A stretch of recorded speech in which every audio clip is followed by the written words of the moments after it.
There was recently a Senate committee hearing on abortion drugs, during which Senator Josh Hawley asked an OBGYN whether, based on the science, biological men can get pregnant. He stated that he'd posed a yes or no question, and the doctor responded by stating that yes or no questions are a political tool. She said she takes care of patients with different identities, that also that science and evidence should control, and that the question was coming from a place of trying to be polarized.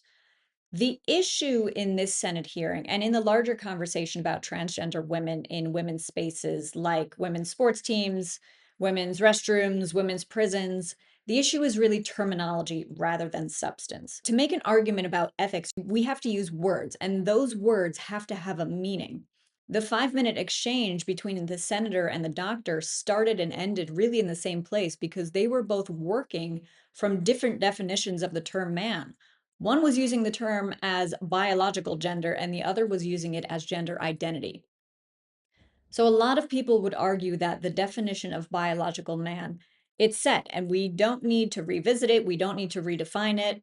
But given where we are today culturally, saying biological men or biological male might not actually be sufficient because it could be argued that the structure and pathways and chemistry of the brain are biology and yet still contribute to gender dysphoria. So basically saying that the physical brain is directly linked with identity. So even though it's probably more cumbersome and maybe more dehumanizing, a better definition of man might be not considering chromosomal abnormalities, individuals who are born with XY chromosomes. And then, of course, women would be defined as not considering chromosomal abnormalities, individuals born with XX chromosomes. These specific definitions erase from the conversation the inclusion of gender identity and chromosomal abnormalities in intersex individuals. And this allows the conversation to actually proceed. So if Senator Hawley had said that this is the definition of man that would be used during the hearing, the doctor would still have been free to define the term man to include individuals who identify as male, but she would have also needed to accept that her definition was not the one being applied during the Senate hearing.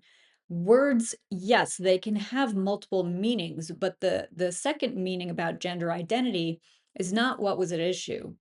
So then we have both sides stating their definitions and agreeing upon which definition to apply to the specific question in front of them, then they can have a substantive discussion. So this does not mean to say that trans women don't exist or shouldn't exist, or that the term man cannot mean something else to some other people in other contexts. It just means that this is how we are going to use this particular term in this particular argument to figure out the ethics of this particular issue, right? So we need to have a conversation about whether allowing trans women in spaces carved out specifically for biological women is potentially harmful to those women. It is about protecting women. And when we have that conversation, we're not talking about gender identity, but we're talking about chromosomal biology. So it's understandable here that there might be a worry that if some supporters of trans women in women's sports, for example, were to accept this chromosomal definition of man, that their entire argument would fall apart.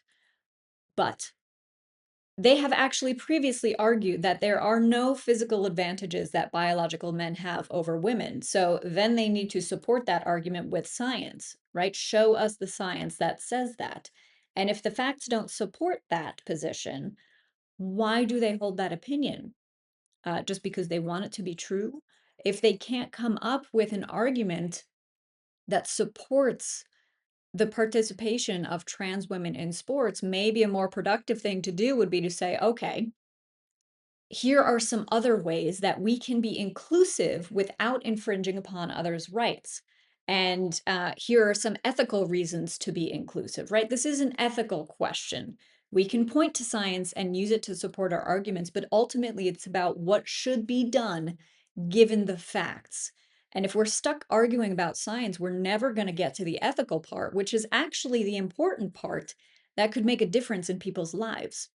So, to bring it back to the Senate hearing and the issue at hand there, to answer Senator Hawley's question, if we understand man to be biological male, meaning individuals born with XY chromosomes, then no, men can't get pregnant.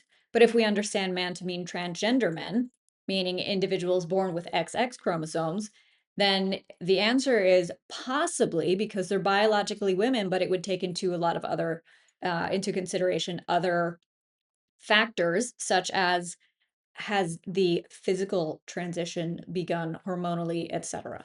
Right? So then the argument is that there exist biological men who identify as women, and while they cannot get pregnant, we still need to discuss what rights they do have and what spaces can reasonably be expanded to them to include them without taking over spaces that need to be dedicated to biological women for potential safety reasons. And by the way, equality reasons.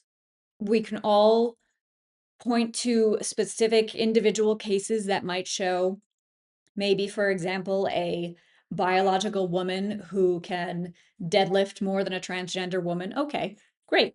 But we're talking about blanket policies. So we need to talk about the whole, not the individual.